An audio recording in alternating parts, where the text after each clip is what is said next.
this is Brock Lesnar versus Great Khali Punjabi Prison match. Please like, subscribe, share and enjoy the match.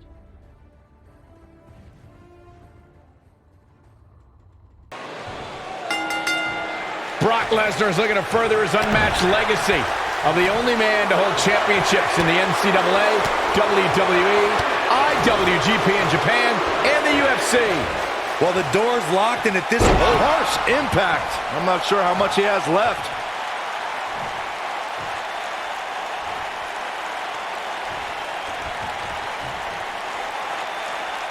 He looks for it once again.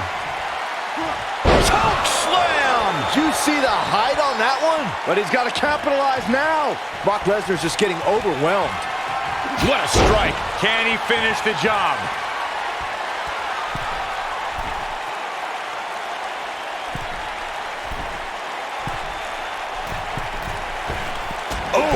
Now it's Lesnar taking some punishment. He's going to want to make sure this doesn't snowball out of control. I wouldn't call for the medics just yet, Cole. He still appears to be in pretty good shape here. If things don't change in a hurry, this has all the makings of a short evening. You gotta believe this one's over.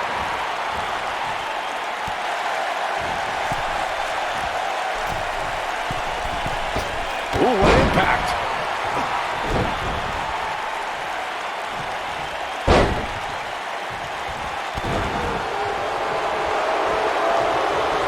According to historians, the twisted metal that we see as part of steel cages today dates back 80 years.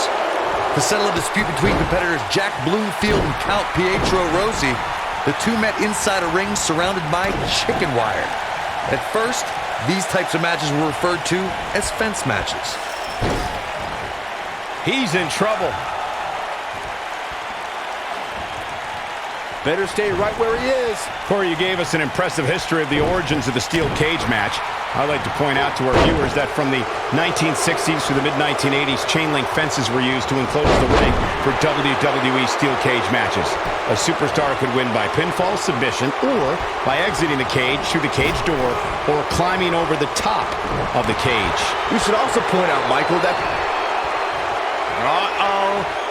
Batten down the hatches. What an F5! Bang! He might have just ended it. Will this be enough? And that was only a one. Not yet.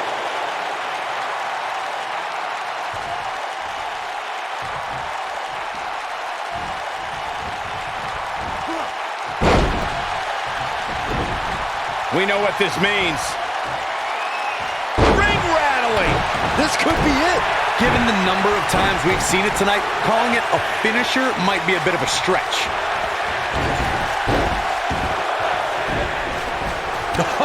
What a forearm!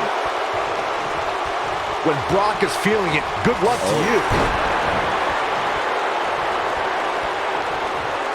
It might be cliche, but it's true here. It ain't over till it's over.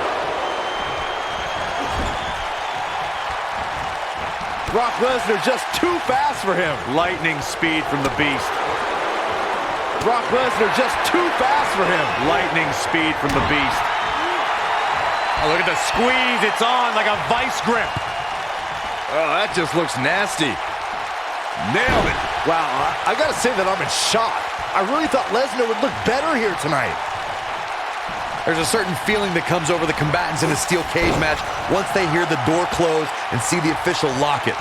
A superstar must know that their body is going to be thrown against the steel, that their face will most likely be raked across the cage, and that anything is legal in this environment.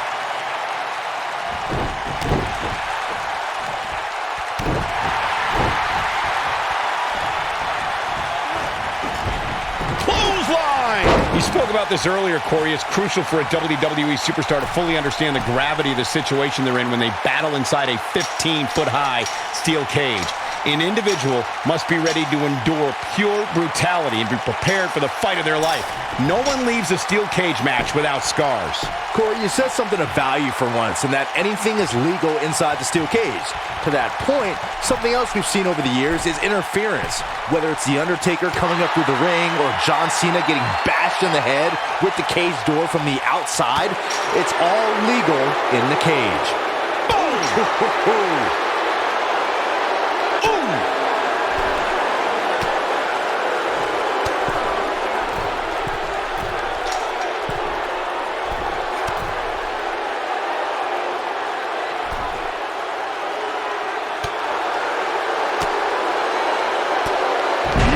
technique. Look at this. Now he's working that exploit. Big time slam. Vicious. Game, set, match. This one is over. Brock Lesnar is in a real bad spot here. Oh, he's such a tough target.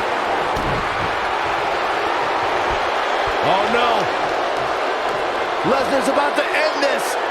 F5. Oh, my. Now it's time to cap. We got to cover. He's a long way from a 3 count, I can tell you that. Not yet.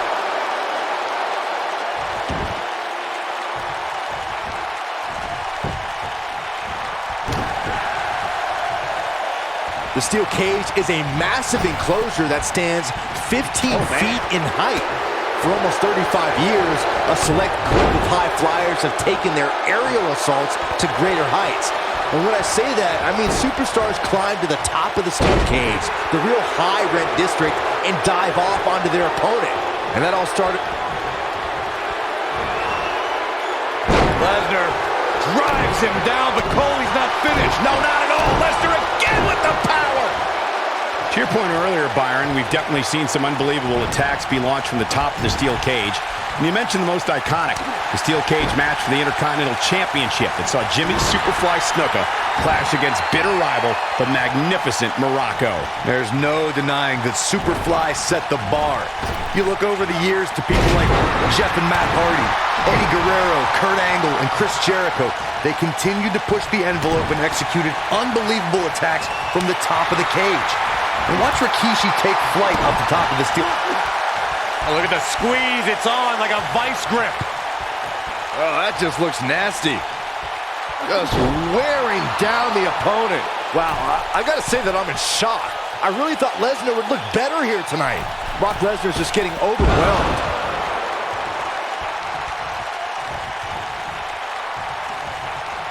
And now one more. But he's running on fumes here. Does he have enough left in him to capitalize?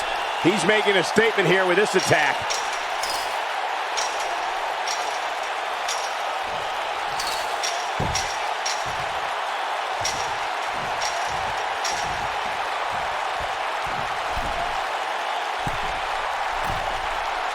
Oh, nasty impact. Boom, what impact.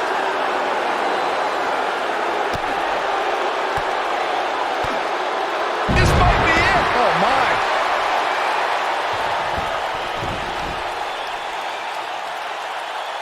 Incoming.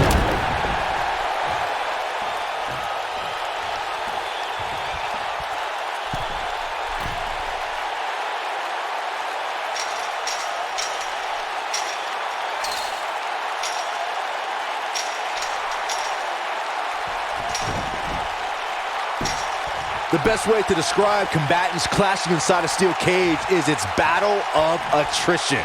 Sometimes a superstar is left with no choice but to fight fire with fire and do whatever they need to do in order to win the match. And sometimes it comes down to a superstar doing whatever they need to do in order to survive.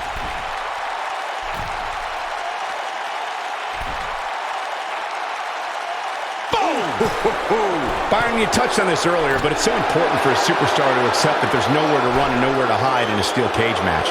That the conflict will be resolved within the 15-foot-high steel walls that surround the ring. And that losing a cage match can mean much more than a mark in the loss column. For some, it has meant the end of their career. It's difficult to describe the damage that can be done to a superstar who competes in a steel cage match. We see the physical. He might have it. This is what makes him one of the best in the business. Brace for impact. Here it comes. With an F5. Bang. This is his opportunity to Look at end it here. This could be it. The rivalry between Ultimate Warrior and Ravishing Rick Rude began during the Super Pose Down at the 1989 Royal Rumble. Then it progressed to where both superstars battled over the Intercontinental Championship. At SummerSlam 90, the rivals met inside a 15-foot-high steel cage for the WWE Championship. Victory could be achieved by pinfall or escape from the cage. Corey, the WWE Championship match between the Ultimate Warrior and Ravishing Rick Rude was the second half of the double main event at 1990 SummerSlam. The rivalry between the Warrior and the Ravishing One was so heated that no one knew what to expect once the two men were able to battle inside a steel cage, which at the time was the most grueling match in all of WWE. The Ultimate Warrior dominated early on with his incredible strength.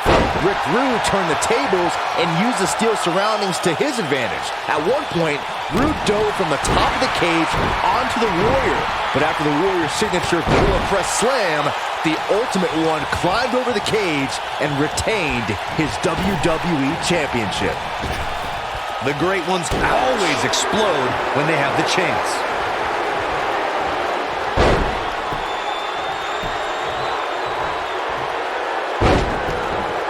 The WWE Universe has seen the evolution of Suplex City. And there it is, boys. What a slam, Michael.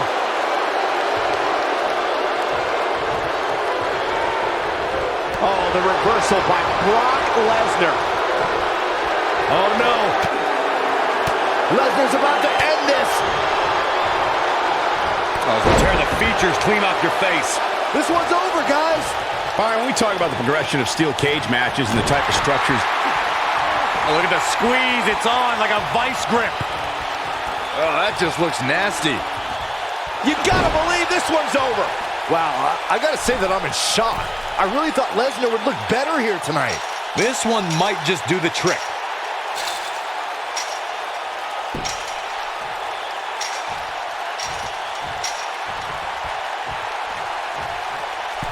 Before 2017's Extreme Rules, there were just 3 previous tag team matches where championship gold was decided inside a steel cage in the history of WWE special events.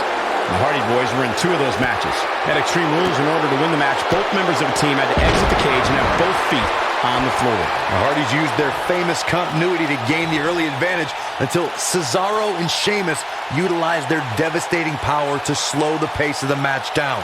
Both teams battled atop the steel cage, but in the end, Sheamus and Cesaro won the race to the arena floor to become new Raw Tag Team Champions.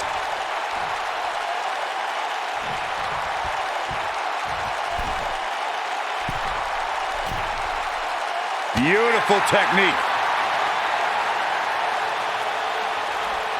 Harsh impact.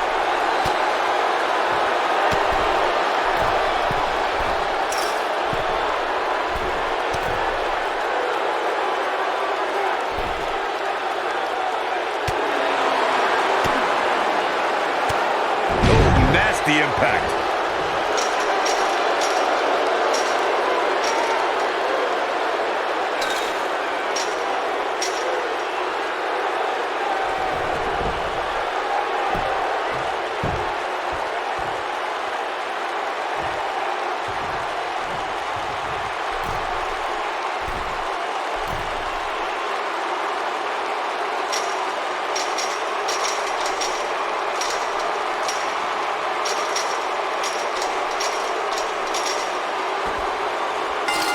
This will go down as one of his hardest fought battles in WWE.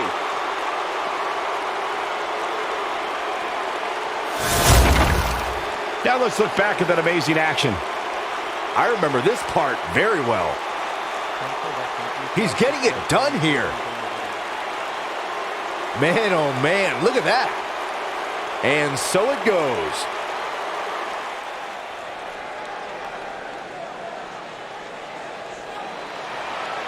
A big singles victory here tonight. I think he just put the entire WWE roster on notice with that victory. As we close the book on this match, I need to remind everybody,